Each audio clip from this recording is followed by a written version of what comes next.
Jadi bicara dunia kampus, kita kaitkan dengan Dharma Jaya. Di situ ada Be Bold, Be Vibrant, Be a Technopreneur. Ini tagline kita. Ya, ini harus kita kenalkan bahwa kampus kita ini adalah satu kampus yang tangguh. Ya, kemudian Be Vibrant, tidak pernah berhenti dengan bermacam kegiatan, baik akademik ataupun non akademik. Ya, dan kemudian goalnya adalah bagaimana kita menjadikan mahasiswa kita itu suatu saat menjadi seorang technopreneur. Ya, bahwa inilah kampus Dharma Jaya, kampus yang tangguh, kampus yang cukup memiliki kegiatan aktif. Kemudian ini yang kita harus kenalkan juga, apa yang akan menjadi goal kita di kampus ini. Sesuai dengan visi kita bahwa jadi sarjana itu bukan jadi PNS. Nah, ini yang harus kita rubah. Jadi sarjana, orang berpikirnya gimana jadi PNS. Nah, ini harus kita rubah mindset itu. Itu dari awal. Terutama dengan kampus kita ini, bahwa kampus kita ini akan menciptakan seorang sarjana yang memiliki semacam kemandirian. Nah, untuk mandiri kita harus tangguh, kita harus kuat. Yang awal itu adalah konsep etika mahasiswa dalam kampus. Mereka awam dengan kampus, baru pertama kali masuk, apa yang akan dilakukan di kampus? Ada siapa di kampus? Dan kenapa kita harus ke kampus? Apa tujuannya ke kampus? Bahwa sebetulnya kalau kita bicara kampus, ada peraturan, tidak semau-maunya, semua diatur, mulai dari pakaian, sampai proses aktivitas di dalamnya, kemudian ada banyak orang. Nah, pasti banyak orang, dan orangnya ini sangat beragam. Dan yang pasti ada sivitas akademika. Ada mahasiswa, ada dosen, ada karyawan. Siapa sih sivitas akademika? Ada dosen, ada pimpinan, ada rektor, wakil rektor, dekan, kajur. Boleh kita sampaikan di sini. Sampai ada dosen yang sering akan bertemu dengan mahasiswa. Apa yang harus dilakukan? Lakukanlah penyesuaian diri, adaptasi. Ya, saya katakan kepada mahasiswa, kalau kebiasaan habitnya di Lampung Utara atau Kota Bumi, maaf, orang Kota Bumi atau dari Waikanan, ya, kalau ke sekolah sering bawa badik dalam sekolahnya, ini tinggalkan. Dengan pepatah, di mana bumi dipijak, situ langit dijunjung. Ya, lain lubuk, lain ikannya. Apa yang harus dilakukan di dalam penyesuaian diri itu? Harus memahami perangkat aturan. Ini akan kita bawa nanti pada akhirnya adalah peraturan akademik, peraturan keuangan, peraturan kemahasiswaan, banyak perangkat aturan. Bahwa kalau kita bicara kampus, kita bicara penuh dengan aturan. Kemudian ada interaksi sosial, ada hubungan, human relation di situ. Makanya ayo kita sesuaikan diri. Ya, rubah. Nah, orang bilang ala bisa karena terbiasa, habit. Harus mampu kita rubah. Kalau nggak mau mampu merubah, jadilah dinosaurus. Nah, ini kembali ke situ. Kalau Anda mampu merubah, insya Allah jadi kucing. Akan eksis di mana-mana, kapan saja. Yang apa akan melahirkan apa? Kebaikan, kebajikan, ya. Perbuatan yang baik sesuai dengan aturan, ya. Kalau kita bicara kebajikan adalah suatu aktivitas yang melahirkan suatu kebaikan, menguntungkan, menghasilkan sesuatu yang positif. Nah, ini untuk apa? Pada akhirnya ini yang diharapkan. Mahasiswa, kampus, orang tua, masyarakat, bangsa dan negara, ini kebahagiaan dan pencapaian tujuan. Yang jelas tentu kompetensi profesionalisme ini penting. Tapi pada akhirnya saya katakan tadi, untuk proses pencapaian tujuan, kalau ingin mahasiswa sekalian jadi sarjana, maka harus melakukan ini supaya orang tuanya bahagia, kampus bahagia, lulus dengan tepat waktu, memiliki kompetensi, yang bersangkutan mahasiswa nanti juga akan sukses. Tujuannya apa? Ya itu tadi, ujung-ujungnya sih orang sih ujung-ujungnya duit, bisa bekerja, menghasilkan uang, ya, tapi tetap mengacu kepada perangkat dan aturan. Nah, ini mahasiswa sekalian lagi, ya, Bapak Ibu sekalian, ya. Ini harus kita bawa ke sini. Konsep kehidupan kampus harus kita bawa. Baru kita bawa tentang pendidikan nasional. Ya, ini penting juga, harus kita bawa ke arah ini. Ya, bahwa kalau kita bicara pendidikan, ini tujuan umumnya, ya. Pendidikan nasional ada tujuannya, ya, mengembangkan potensi peserta didik atau mahasiswa agar dapat menjadi manusia yang baik, ya, yang baik. Nah, ini yangnya banyak sekali itu. Nah, ini. Kenapa kalian ke kampus? Kenapa orang tua menyekolahkan kalian? Kenapa kalian ingin melakukan aktivitas di kampus? Ya, ini tujuannya. Yang pertama, sesuai dengan kita punya budaya. Bisa bercerita sini tentang takwa, bahwa belajar itu penting, tapi beribadah itu jauh lebih penting. Sampaikan ke situ juga. Kalau kita berbicara kesuksesan, ini kita harus beriman dan bertakwa. Kemudian ya berakhlak mulia saya kira umum ya, berilmu juga umum, nasihat. Ya jujur saja ini harus kita sampaikan. Karena banyak sekali anak-anak sekarang ini memanfaatkan waktunya ya untuk kepentingan dirinya tetapi tidak sehat. Merubah posisi rentang waktu siang dan malam. Faktornya apa? Ya kita singgung juga tentang gadget, teknologi ini, pemanfaatan teknologi. Main game sampai pagi, nggak sehat kan? Kemudian kreatif, jadi mahasiswa harus kreatif. Ya, kenapa? Tujuan pendidikan nasional itu menghasilkan kreatif. Kalau kita sudah kreatif, mudah-mudahan apapun yang kita lakukan akan menghasilkan. Kemudian cakap, mandiri, ya ini menjadi warga negara yang demokratis serta bertanggung jawab. Nah ini kalau ini dari undang-undang ini ya, dari peraturan. Kita juga harus menjelaskan ini perguruan tinggi bukan hanya tentang dosen, belajar dan ujian saja. Jadi kalau orang asumsi orang kuliah pasti ketemu dosen, ternyata tidak.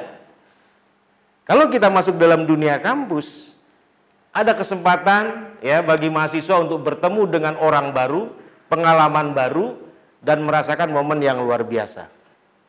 Saya ingat mungkin di bawah itu disampaikan istilahnya Pak Dedi, ya mahasiswa payung, mahasiswa kupu-kupu. Ajak mereka juga untuk aktif. Nanti sampaikan juga nanti. Ya. Untuk aktif bahwa di kampus itu bukan hanya belajar loh kita. Ya. Kalau istilahnya Dedi mahasiswa payung, ya kalau hujan buka payungnya, kalau tidak hujan tutup payungnya. Artinya datang ke kampus, sudah kuliah pulang, kupu-kupu, kuliah pulang. Ya. Ini harus kita sampaikan juga. Kemudian bisa berprestasi, baik di bidang akademik dan non-akademik. Orang berasumsi kalau kuliah itu hanya berkutat dengan mata kuliah, hitung-hitungan, ya, rumus. Nah ini harus kita buka wawasan mereka.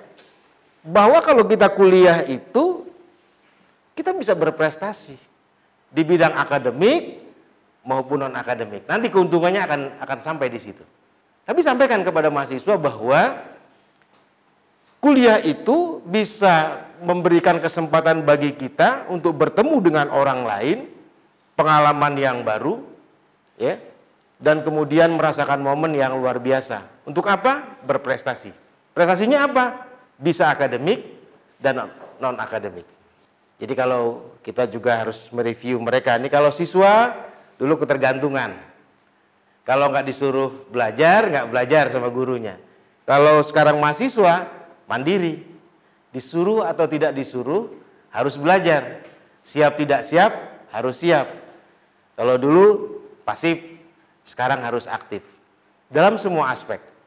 Artinya apa? Kita mengajarkan kepada mahasiswa kita bahwa informasi yang akan didapat itu saat ini tidak lagi harus menunggu. Tapi harus dicari. Di mana? Di webnya Dharma Jaya, kalau tentang kemahasiswaan, di webnya WR3,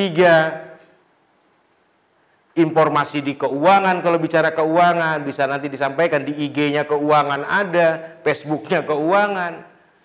Jadi jangan pernah bermimpi mendapatkan informasi tanpa aktif. Jadi jangan ada lagi, ada mahasiswa saya nggak tahu. Ada informasi, nah termasuk dari dosen. Rajin buka webnya, ininya dosen. Ternyata dosen sudah punya ini kan, blognya dosen. Ya. Biasanya dosen naruh materi segala macam itu ada di blog itu. Ini sampaikan ke mahasiswa. Ya, tentang peran aktif mahasiswa ini. Jadi harus dirubah. Mindset siswa harus dihilangkan. Rubah mindsetnya saat ini. Dosen ya harus pahami karakter dosen. Ya. Kemudian dosen biasanya hanya menerangkan materi secara global. Nah ini tadi harus aktif. Dan kita harus menyampaikan ke mereka bahwa pentingnya taman baca, perpustakaan. Dan mungkin disampaikan juga bahwa perpustakaan kita tidak hanya lagi sekarang bersifat hard, tapi sudah soft. Ajak mereka ke sana, ya. Kemudian nilai tugas, kuis, ya. Sebagai mahasiswa, ini harus kita sampaikan. Berusahalah mencari tambahan materi di luar perpustakaan, internet, ya. Bertanya dengan taman, aktif tadi. Bahwa sekarang ini kalau sudah jadi mahasiswa itu beda dengan dulu dengan dosen dengan gurunya. Kalau dosen bisa kapan saja dia diskusi. Makanya kita juga harus merubah mindset kita. Jangan menganggap kita guru seperti guru SMA. Begitu ditanya muridnya marah. Di WA muridnya, mahasiswanya marah. Saya kalau di grup saya bilang, kok nggak ada yang tanya hari ini? Kok nggak ada yang konsultasi hari ini? Nah insya Allah juga kita akan buat mulai tahun ini, tapi mungkin di akademik nanti kita akan buat dosen wali. Dia bertanggung jawab dari awal sampai akhir. Ini kita harus sampaikan kepada mahasiswa kita. Terlibat aktif di kelas, di lingkungan kampus dan jurusan. Nah ini arahnya kemana? Poin yang kelima ini, di situ akan bicara tentang lingkup kampus, kegiatan ekstrakurikuler dan intrakurikuler. Di jurusan, nah kita juga akan mengarahkan ke situ, hima, sebutnya ke situ, aktif di jurusan. Selain mencari informasi dengan jurusan, jadi bagaimana dia mengembangkan kompetensi nanti melihat organisasi kemahasiswaan, yang menjadi penanggung jawab atau pembinanya adalah jurusan. Karena kita ke depan ingin berprestasi, mahasiswa kita tidak hanya di bidang non akademik. Alhamdulillah, kalau kampus kita sekarang sudah luar biasa, terutama ekonomi nih. Mohon maaf nih yang Ilkom nih, terutama yang ekonomi, sudah nasional juara-juaranya. Terakhir kemarin Bu Ani mahasiswanya Bu Ani juara 1 nasional loh, gitu ya. Mahasiswanya Bu Aswin juara 1 udah sering, nasional, Nih Ilkom harus jadi tantangan ini sekarang. Dulu juga pernah berjaya. Bawa ke arah itu. Tapi yang lebih penting adalah patuhi semua peraturan akademik dan kode etik. Karena di sini akan bicara sanksi, hak dan kewajiban. Bahwa apapun yang diberikan oleh kampus, ini adalah aturan dalam sebuah kampus. Etika dalam sebuah kampus. Di awal tadi. Bahwa kalau kita bicara kampus, kita bicara aturan. Oke, ini perjalanan yang dilakukan oleh mahasiswa sampai dia wisuda. Kuliah, ada KP, ada tugas akhir, skripsi, wisuda. Ini secara akademik, Tapi di sela-sela akademik ini banyak kegiatan-kegiatan yang harus dilakukan oleh mahasiswa, terutama di bidang non akademik. Dan ini akan menghasilkan nanti, Oke. Ini juga harus kita sampaikan, bahkan ini di stressing di sini. Saya minta di stressing betul di sini. Menjadi mahasiswa tidak cukup hanya memiliki kecakapan hard skill. Tapi soft skill itu penting, sangat penting. Karena kalau bicara hard skill, apalagi sekarang perusahaan ini bocorannya 70% ke soft skill. Karena orang bilang kalau hard skill ini bisa dirubah. Nggak tahu, dikasih tahu, dilatih bisa. Tapi kalau soft skill, ini dikasih tekanan di sini. Tidak cukup hanya memiliki kecakapan hard skill saja, tetapi harus didukung dengan kecakapan soft skill. Makanya nanti di kampus kita sampaikan, sebelum kuliah itu ada 10 menit bagaimana menanamkan nilai-nilai kebaikan. Nah, ini misi. Jadi nanti jangan heran kalau dosen Bu Ani, dosen akuntansi tidak ngitung keuangan dulu. 10 menit di awal akan menyampaikan nilai-nilai kebaikan dan nilai-nilai kebajikan. Ini keunggulan kita sebenarnya, harus kita tunjukkan. Oh, nanti dia akan cerita, wah di Dharma Jaya, gitu loh. Ya, kalau istilah Pak Ajis tadi, tonjolkan dosennya, kalau tadi Pak bilang ya, karena dia setelah ini bercerita. Nah, saya juga ingin, setelah ini bercerita mereka dengan keluarganya, Pak, Bu, di Dharma Jaya itu, berharap tidak hanya sukses di dunia, tapi sukses di akhirat. Karena dalam etika pendidikan tinggi tadi, dunia kampus tadi ada nilai kebaikan dan kebajikan untuk mencapai tujuan dan kebahagiaan. Ini. Tidak hanya cukup yang itu, saya tambahkan juga. Tidak hanya cukup dengan prestasi akademik, mengejar IPK yang tinggi, tapi juga harus berprestasi non akademik. Karena ini juga sebagai bahan, sebagai pendukung apabila suatu saat dia akan masuki dunia kerja. Justru yang di non akademik ini juga banyak mempengaruhi. Ya. Banyak mahasiswa-mahasiswa kita yang bercerita juga, ya, begitu terakhir wawancara nggak ditanya rumus, nggak ditanya ngitung akuntansi. Ya, cuma dihitung gimana kalau ada kegiatan, bagaimana Anda mendraft sebuah project, proposal. Nah ini, kalau dia aktif, A sampai Z selesai. Oke. Nah, baru kita masuk kepada budaya kita. Untuk mencapai prestasi tadi, Dharma Jaya punya keunggulan. Dharma Jaya punya sesuatu yang mungkin tidak dimiliki kampus lain. The best, terbaik. Ya. The best ini yang diharapkan dari kampus ini, yang pertama adalah bagaimana menjadikan mahasiswanya ini menjadi takwa. Artinya dia melaksanakan segala perintah, ya, dia agama sesuai dengan keyakinannya, ya, sehingga dia memiliki satu kekuatan yang dari dalam. Kemudian di kampus kita ada hati. Bahwa semuanya harus saling bertaut. Ya, hati, ada heart di situ. Empati, brilliant. Ya, bahwa kita ini, kalau kita brilliant, bahwa orang-orang Dharma Jaya ini, warga Dharma Jaya ini harus cerdas, energik, semangatnya nggak pernah berhenti. Kemudian trustworthy. Nah ini harus kita jelaskan. Ya, saya kira bapak ibu ya sudah bertahun-tahun ya memahami betul bagaimana implementasi nilai budaya the best. Tapi ini salah satu keuntungan kita, salah satu kompetitif kita, nilai jual kita.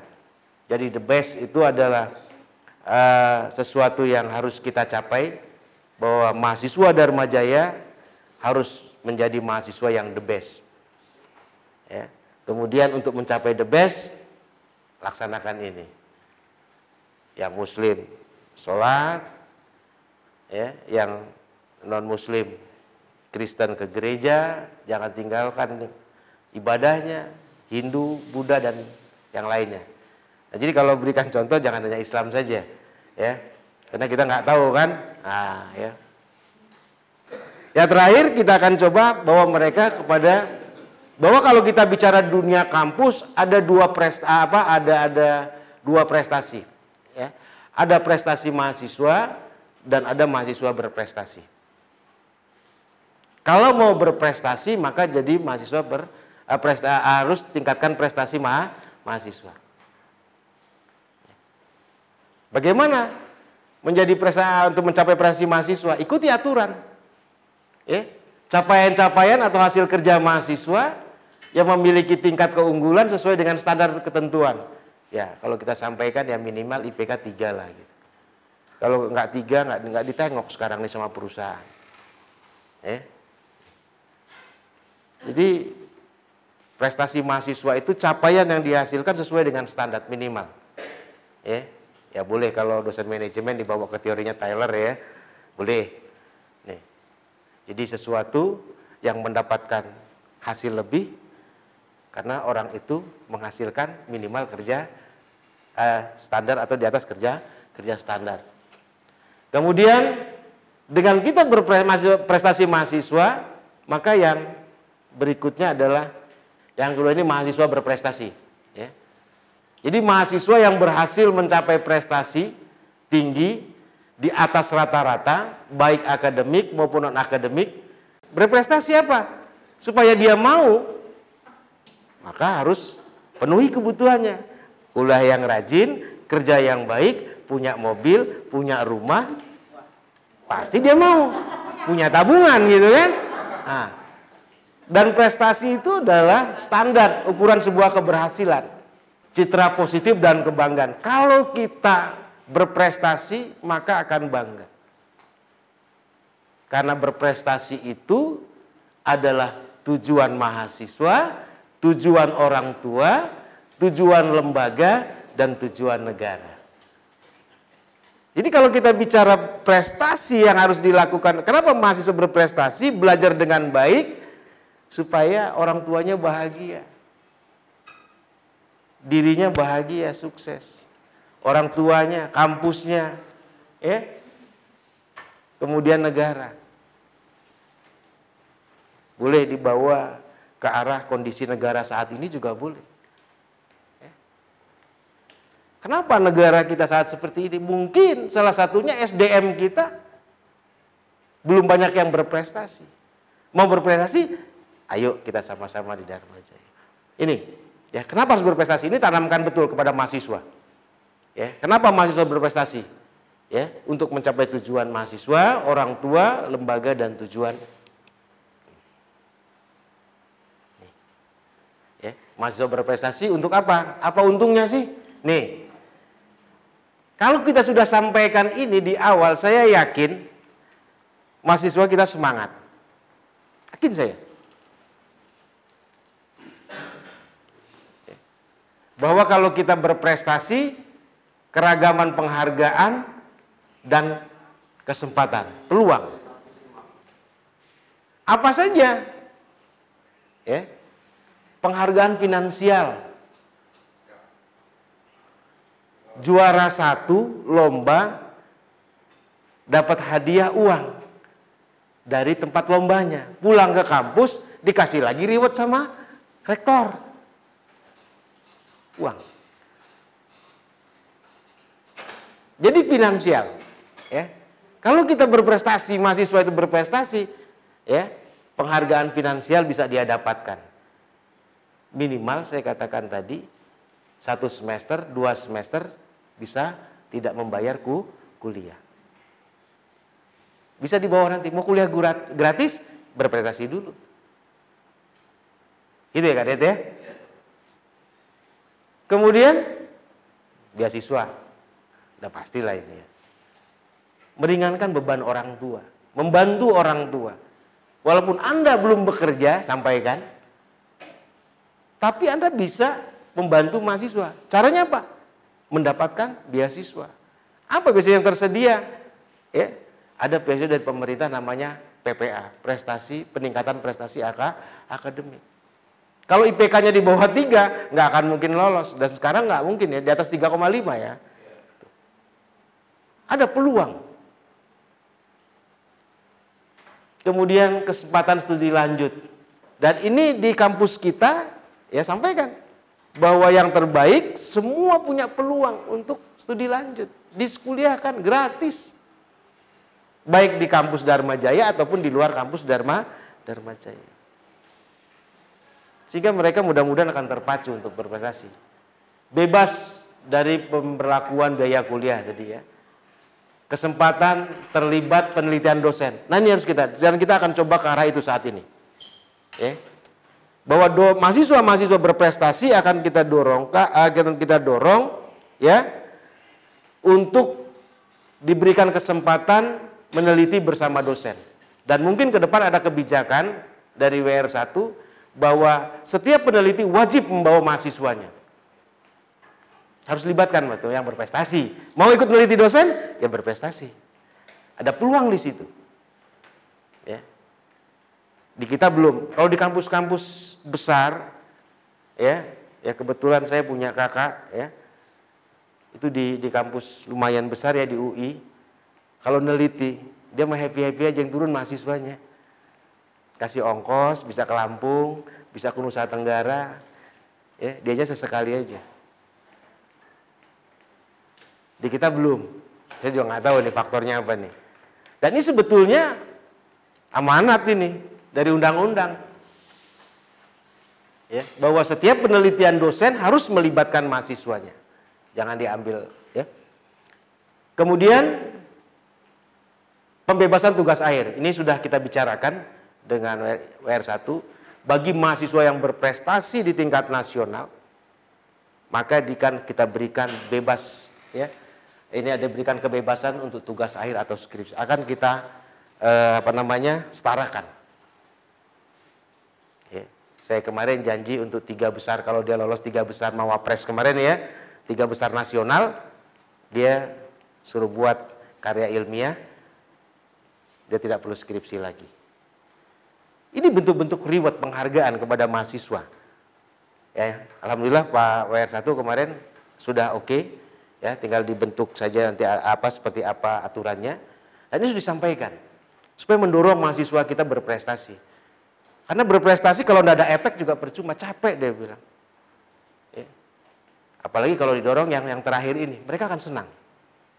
Ya, angkat lagi penelitian itu dijadikan skripsinya, ya, laporannya, maka dia tidak akan lagi membuat skripsi. Tapi nanti ada standar-standarnya dari kemahasiswaan dan akademik yang akan disepakati. Tapi ini adalah keunggulan atau keuntungan dari mahasiswa berprestasi. Nah, ini udah sedikit masuk ke tentang Dharma Jaya yang non akademiknya, ya. Ini ada MPM, ada BEM, ada HIMA, ya, sampaikan, ada UKM. Sesuai dengan SK Rektor bahwa semua mahasiswa Dharma Jaya wajib mengikuti 2 organisasi di kampus ini. Yang pertama, dia wajib mengikuti HIMA, ya. Kemudian yang kedua, memilih organisasi keagamaan. Karena the best tadi, takwa tadi, ya. Sampaikan ada apa saja di kita. Ada Rohis, Asalam, ada Himkris, semua ada. Termasuk sekarang ini yang sudah di UKM kan yang Buddha. Hanya 1 tahun mereka jadi komunitas, karena sekarang tidak bisa langsung menjadi UKM, komunitas dulu. Setelah oke di komunitas baru naikkan. Lengkap di kita. Jadi kampus Indonesia di Dharma Jaya. Dan orang pun kaget. Ya, ngelihat Pak Firman seperti itu, rektornya seperti itu, ya, tapi buka acara yang sifatnya non-muslim. Sudah biasa. Oleh karena itu wajib mahasiswa ikut.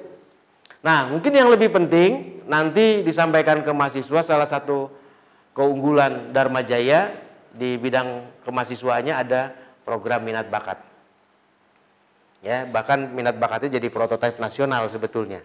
Ya, pertama di Indonesia itu almarhum Pak Gunawan Samin. Ya. Ini sempat presentasi ke Pak Menteri waktu itu, beliau dipanggil, ya, Dirjen kalau tidak salah. Akhirnya sekarang kampus-kampus lain sudah banyak program minat bakat ini. Nah, ini ya. Jadi sampaikan. Jadi mulai dari awal bahwa mahasiswa itu wajib mengikuti program minat bakat. Salurkan minat dan bakat, kalau ingin berprestasi silahkan, banyak pilihannya, ya. Mau ke penalaran, ya, nanti akan kita arahkan ke study club, ya, sesuai dengan jurusannya masing-masing, seni, budaya, olahraga, dan semuanya akan berdampak tadi, di reward tadi. Jadi saluran, kita menyampaikan salurannya, ini tempat salurannya.